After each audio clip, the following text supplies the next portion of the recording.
Mga boss, andito ako sa Rosario, La Union sa birthday ng nanay ko, nanay ng misis ko, si Nanay Lolo. Dito lang ako para mag-celebrate ng birthday ni nanay at makikain na rin ng tanghalian.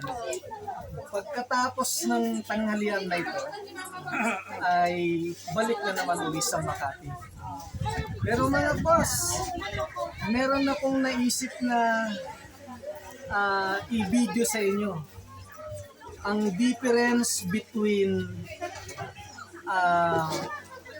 precise, came from the word precision, and accurate. Ano ba yung ibig sabihin ng accurate?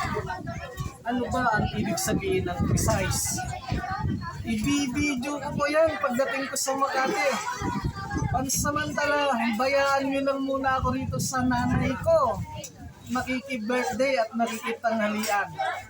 Imagine, kaninang umaga ko ako dumating dito. Mamayang alas 5 ay uuwi na rin ako para babalik na rin sa Makati. Para nang sa ganon, may oras pa para may video ko sa inyo kung ano yung difference between accurate and precise. Came from the word precision. Abangan niyo yan, mga boss. Yun lang po. Salamat. Bye-bye.